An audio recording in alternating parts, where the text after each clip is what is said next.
I'm David Lombardo, and this is WCNY's The Capitol Press Room. By unanimous vote in June, state lawmakers passed legislation restricting the sale of playground surfacing material that contains certain toxic chemicals, including lead and the family of forever chemicals known as PFAS. For more on the measure, we're joined by the bill's Assembly sponsor, Rochester-area Democrat Jen Lunsford. Thanks for making the time, Assemblymember. Happy to be here.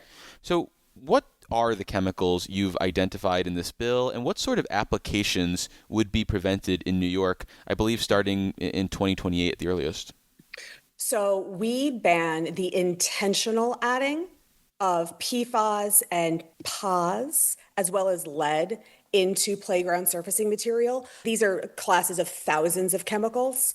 The reason you would see these added is because they do things like help with water repelling, maintaining the durability of the product in the elements, things that are good in an industrial purpose, but aren't necessarily the best for playgrounds where children are crawling around, potentially putting things in their mouth, putting their hands in their mouth after crawling around. So we want to make sure that we are protecting particularly our younger kids who have still developing neurological systems to make sure that they are remaining healthy and finding alternatives that aren't quite as harmful as what we're seeing now. And you mentioned intentionally added. What about those examples of these chemicals that might be unintentionally or without someone's knowledge put into playground material? Can you talk about the process for dealing with that? Sure. So the onus of this bill is on the manufacturer. So if you are a manufacturer, you know what the ingredients in your product are. If you are not intentionally adding something on the banned list, then you will not be held liable. If in third-party testing it turns out that there was, cross-contamination or something that maybe occurred in a alternative process that happened after it left your facility, you wouldn't be held liable for that, but you probably would need to prove that that was not something that was intentionally added by you. Now, of course, a lot of these products are made overseas, and it can sometimes be hard to tell when you have processes that are in other countries that maybe have a less rigorous regulatory framework than we do.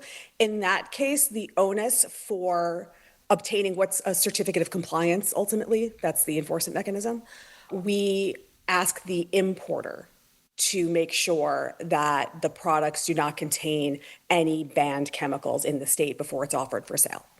There's language, though, about thresholds being set by state regulators in the case of some of these chemicals that are not intentionally added. What is the role of, say, the Department of Environmental Conservation with a bill like this? So DEC can determine if there are, especially if there's changes, if we learn more. I don't like to have to go back and have an entire bill to adjust something as science changes, which can happen, many, many times. We do set a threshold for lead because we do know what harmful lead levels are. So DEC cannot set a threshold that exceeds 90 parts per million. But after that, if they want to create a bar that is lower than that, they are welcome to. And as it pertains to PFAS and PAS, we're leaving it up to DEC to determine what allowable levels are. If there are any allowable levels, we may determine that that level is zero. And I want to come back to what constitutes playground surface materials, because I think kids play on a lot of different things. Some are dry, some are wet. So for the purposes of this bill, what are we talking about here? So if you're on a playground, typically municipally built school or public park playground. You can also have private playgrounds at daycares and, in athletic facilities. There's a material under the playground itself that we require because we need the surface to be soft. You don't typically see playgrounds anymore that are just ground, especially because in the winter that ground can get very, very hard. So you're usually going to see things like either a rubbery flat material that was poured so that you'll get a smooth surface. Those are particularly more common in ADA compliant playgrounds because they make it easier for people with mobility issues and wheelchairs to access them. But sometimes you'll see that crumb rubber, that, mulchy sort of rubberized material that's sometimes actually made from ground up tires, which is a place you see a lot of PAS and lead. You also might see just wood mulch. Wood mulch is a thing that's used, but because it deteriorates, it has to be constantly changed out. So a lot of municipal playgrounds have moved away from wood mulch. Parents don't super love it either because you end up with wood mulch all over your car and in your house. But you also sometimes see this in any kind of artificial turf. So in athletic fields, this doesn't deal with athletic fields, but I know, as a mom of a soccer kid, in our indoor fields and some of our outdoor fields, you have those little tiny black balls that help make the surface bouncy. And, that's, I think, another thing we're going to have to deal with in the future because those aren't great either. If you ever have a kid who's playing in an indoor field, they come home, they're sometimes covered in black. They're covered in, they look like chimney sweeps. And it's because of these materials coming off. And you do sometimes see that artificial turf on playgrounds. So I think that's more of an athletic field, which again, this doesn't deal with, but something we are looking at in the future.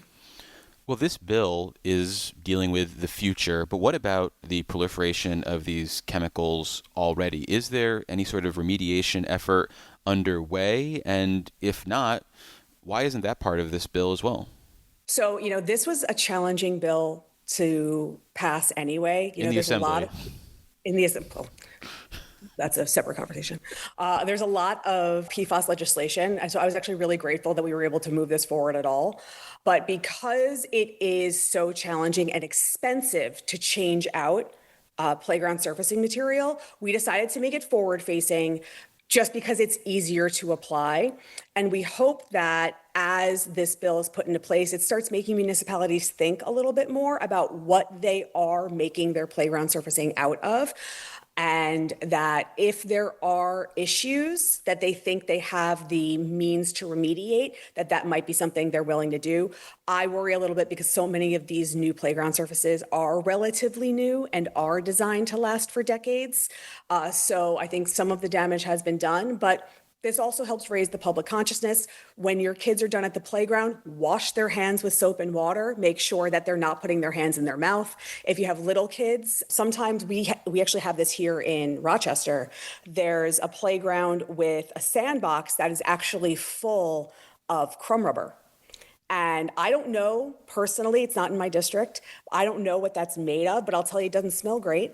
And I remember my son was playing it and I sat down in it with him and I was like, we're not going to play in here. I do not like the smell of this and I don't want you putting this in your mouth. So I think some of that is, on the parent as we're encountering playground equipment the same way you are concerned about your kid climbing on something that's too high or something that's above their level. Just need to consider what they're playing on chemically as well. But hopefully in the future, we will move away from this. It'll phase out and we'll have safer playgrounds for everybody.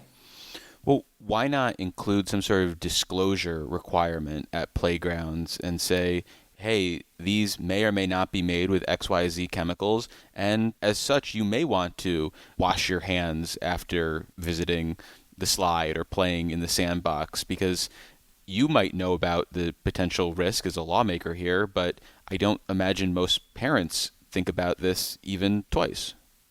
I'm not going to assume you don't have children. Not yet. But I don't think you do. Believe me, they're thinking about it. The stuff that is in your head, especially as a mom, I get emails about this all of the time, but kids are washing their hands anyway also when they're on playgrounds just because they're gross. I mean, the whole world is gross. I think that we don't want to cause unnecessary concerns for people and freak people out by just having warning labels on everything. But it is up to a local... Really? That seems like that's the favorite thing of a lot of Democratic state lawmakers.